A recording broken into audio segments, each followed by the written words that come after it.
all of those who hope someday to again be well enough to fill these empty shoes, or all the millions who are missing, who join us virtually by live stream or in spirit through their families and friends. I'm especially honored to be one of the faces of this challenge on behalf of the far too many children whose lives, their very futures, have been put on hold by this disease. I'm just one small part of a growing global team of research scientists who are finally becoming enabled to begin to give this disease, myalgic encephalomyelitis, also known as chronic fatigue syndrome, the attention it has long been denied. Humbled by the gratitude you have sent our team at Columbia University's Mailman School of Public Health through literally thousands of phone calls, emails, and blog posts. Incredibly grateful for the early philanthropic leaders that fueled our research efforts at a juncture when funds were even more scarce than they are now. So, huge thanks to the Hutchins Family Foundation and its paradigm-changing chronic fatigue initiative. Thanks to the Cimarron Research Foundation. Thanks to the several incredibly generous anonymous donors who continue to help Columbia's innovative research program on the potential causes and treatments of this disease and to make it a reality. Special thanks to the patient-led Microbe Discovery Project, whose members are tirelessly crowdfunding on behalf of our microbiome and big data project at the Center for Infection and Immunity at Columbia.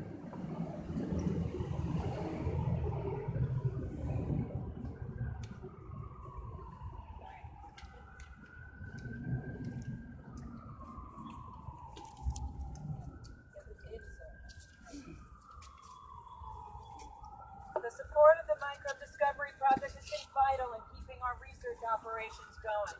We're thankful, too, to what the NIH has done so far to help us establish our research consortium and to lay the groundwork for what needs to come next. Thankful for the clinicians around the U.S. who are part of our network and who lend their clinical wisdom and well-earned expertise to these research efforts. Some of them are here with us today.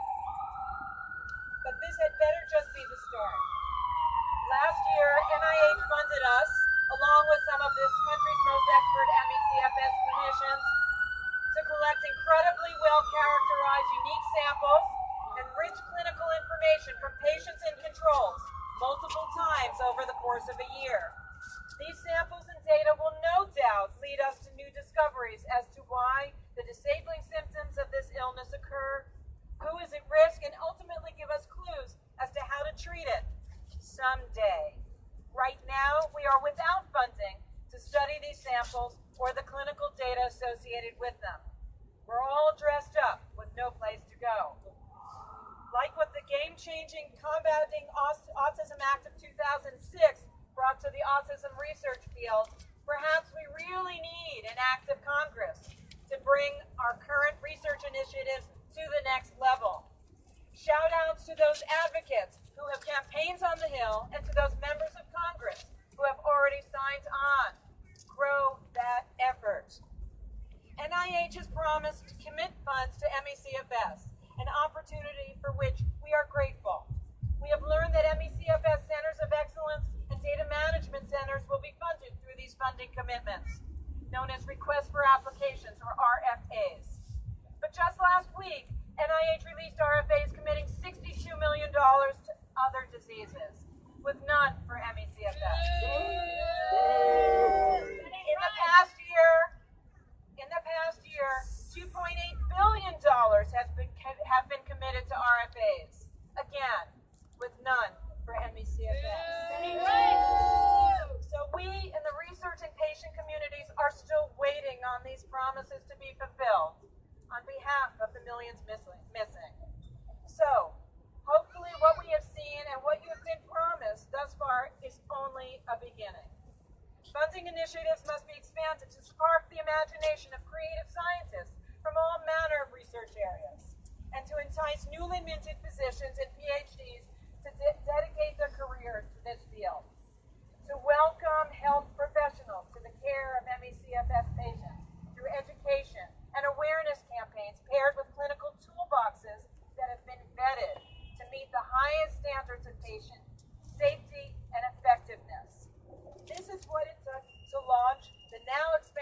HIV/AIDS research efforts, and to begin to make clinical care for orphaned and stigmatized patient populations a reality.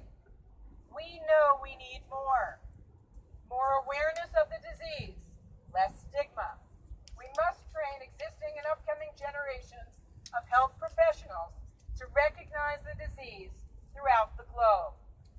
While we all wait to uncover the answers that will inform treatments and, dare I say it, cures, we must know which remedial avenues are safe for patients now. We must identify and diagnose all cases of disease. When new patients are diagnosed, health professionals must have guidance on what to recommend. Best practices must be developed, honed, refined, and redefined.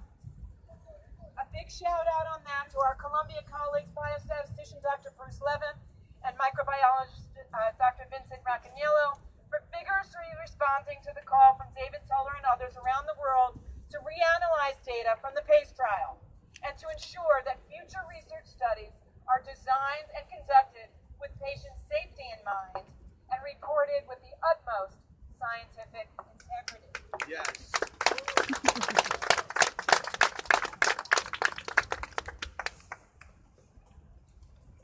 Early recognition of this disorder is essential. Work from our group and others suggests that in later phases of the disease, the immune system and the metabolic machinery of those afflicted with ME/CFS becomes exhausted. We critically need research to know how to stave off exhaustion of the immune and metabolic machinery, as well as how to safely jumpstart these critical systems once they appear to have shut down. We have clues that distorted gut microbiomes and infections with certain viruses and bacteria may contribute in some cases. In others, environmental factors that may trigger the disease, such as fungi, mold, and toxicants. Research initiatives focused on understanding how these potentially tractable triggers may lead to disease are in critical need of your support. We recognize that it is hard to hang on to hope. The pace of research must not stall due to inconsistent and woefully inadequate funding. None of us intends to settle for less than what this community needs and deserves.